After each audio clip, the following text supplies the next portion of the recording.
Hey, my oxfordshire again, and today, guys, I'm here to do another anime review, as the anime review is to Knights and Magic Episode 1, guys. Yes, guys, the new anime season begins, and finally we got some new anime out to be able to watch. Now, this anime is one I'm going to watch, and possibly hope keep reviewing. Like, again, there might be times I might stop reviewing because, you guys know, situations happen along with my comes in the real life world. Situation comes in and I couldn't review every single anime. I'm more likely to end up reviewing the more popular ones because I'm usually get into those as well, or like pretty much ones that get me very interested and keep on reviewing. So I hope Knights of Magic keeps on doing that, because so far the first episode, like I was when I was watching the anime, I was only gonna watch it as one episode. I was only gonna watch it as a normal some of my regular anime, just watch it, not review it, just watch it for fun. This episode got me fucking interested and made me to freaking review it, surprisingly. But so let me talk about what Knights and Magic is about. So, Knights and Magic. Yeah, you get me, sir. Knights and Magic. Pretty easy name to say. But again, I'm not very good with words either way. So, but pretty much Knights and Magic. It follows a boy called Ernest Echevere. Now, this is another anime that it follows this called Estienne. It calls it Estienne. I think that's how you say his name, Estienne. But it follows this boy named Estienne, who, back in a previous life, another reincarnating anime, like another main character who died at one point and reincarnated in a different world, but in his old world, he was an otaku with a Japanese man working an ordinary job. He's a genius as well. He was a fucking genius. He was one of the top people back in his time period. He's a smart person. He was a very smart person. By his job, he was like everybody saw him as a genius. He was famous for it.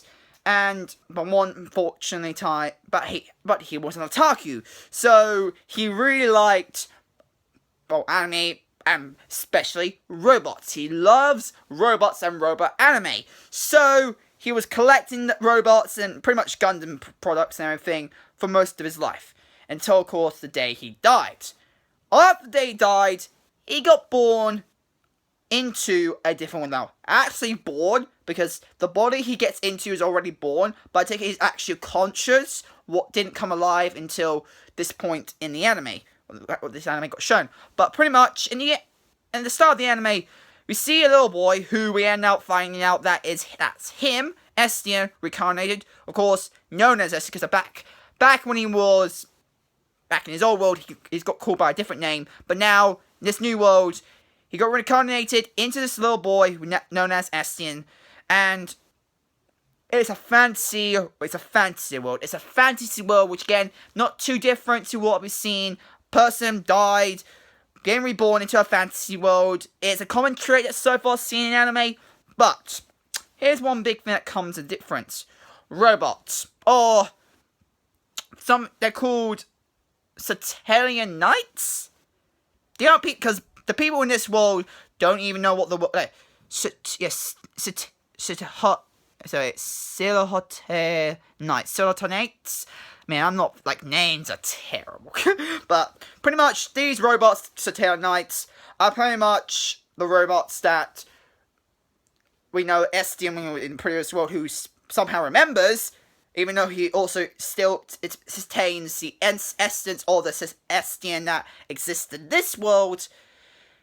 He has a big fashion of these robots, because when he was a young kid, his family, his mother, and his grandfather, got him inside the carriage they were in, got attacked by these demon beasts, and they attacked them.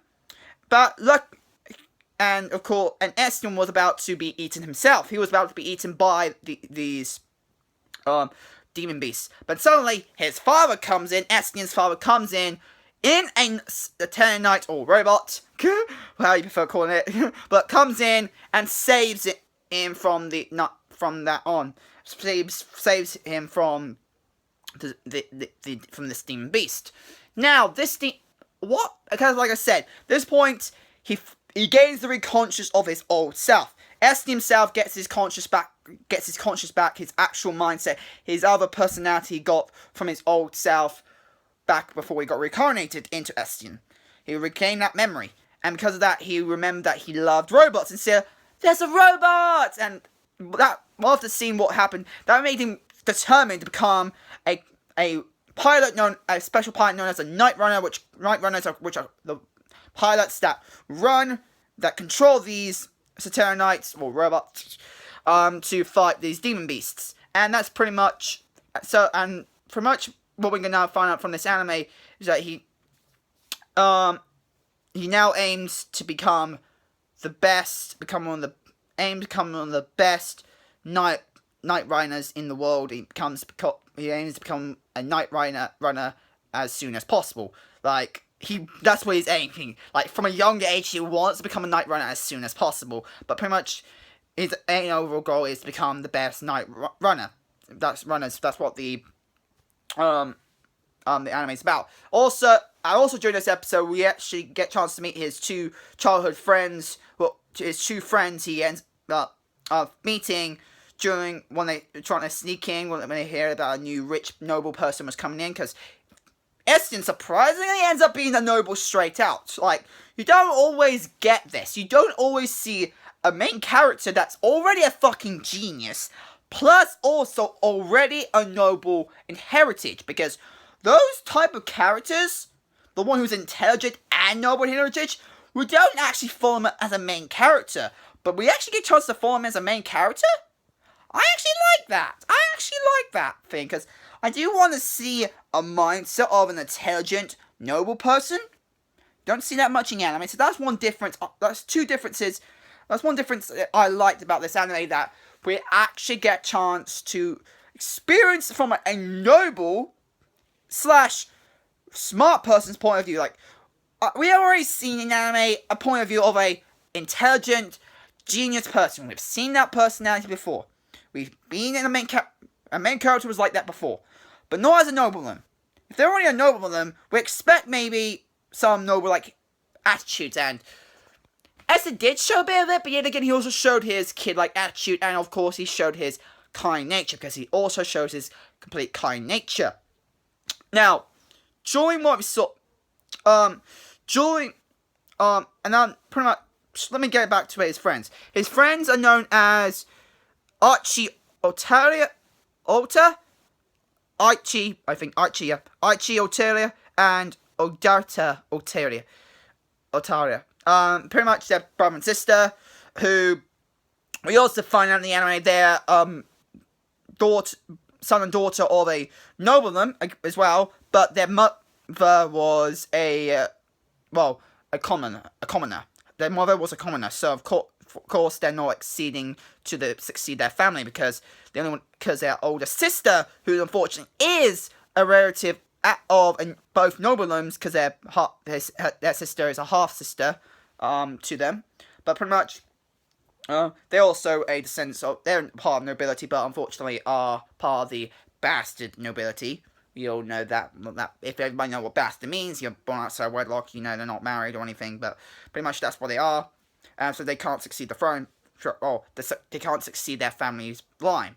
But that's what, so but pretty much once those two, pretty much during this, they heard about, before they met Estienne, they heard about a nobleman and kid nobleman coming to come to live near them. So they want to meet them as soon as possible. So they walked off. They sneakily tried to meet this person, and then via rooftops. Then suddenly, I think the female is known as Edelet, the female, the sister, the younger sister, the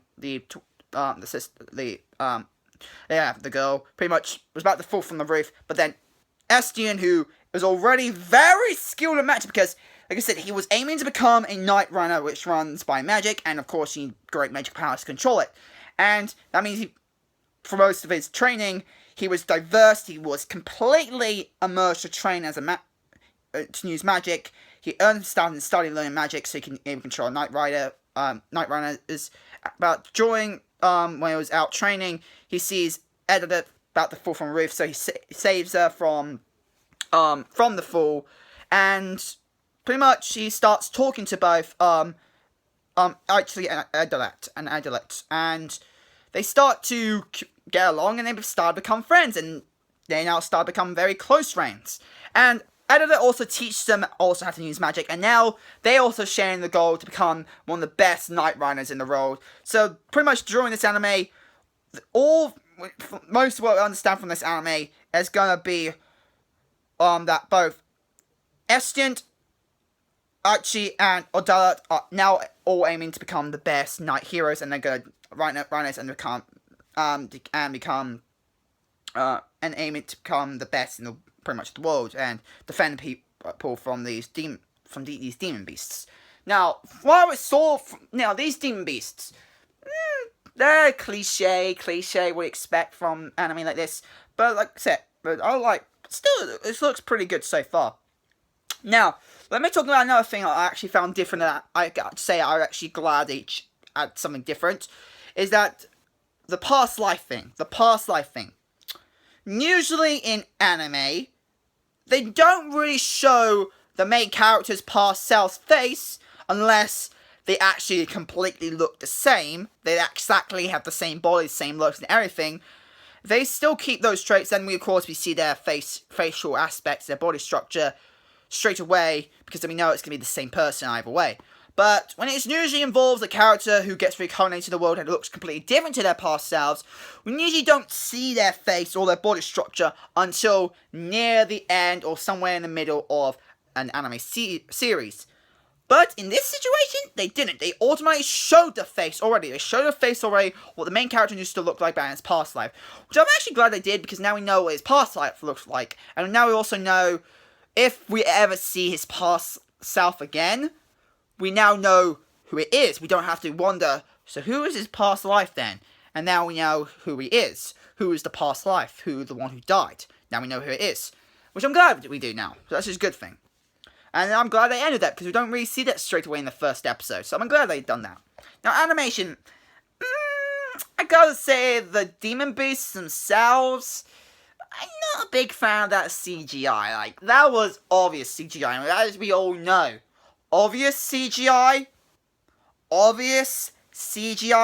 a 2D anime is fucking terrible. And I didn't like that. I didn't like the animation for that. But the rest, the magic animation, especially, oh my god, to say this, Estienne, he is a fucking genius. He's fucking that skilled already to use his fucking magic to fight off these demon beasts. He's a fucking badass. Also, how smart he is that he can adjust and change, like, make a new rod. Because to use these magical powers and control these magical powers, they have to use these rods, which look plain, normal, mystical, magical rods. But then, of course, with his past knowledge, he thought of an idea of creating a new wand or a gun / swords. He came up with the idea to make a gun and a sword fucking staff / rod weapon. And people were like shocked when they first saw it, like, oh, and especially I'm surprised that Ochi and Artilet already know how to use it as well.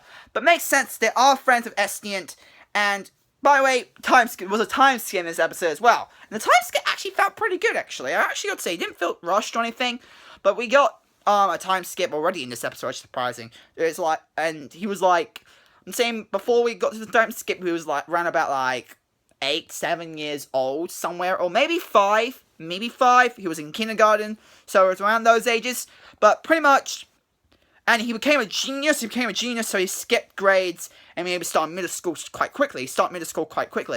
Next, we saw him in, we see him when he was 12 years old.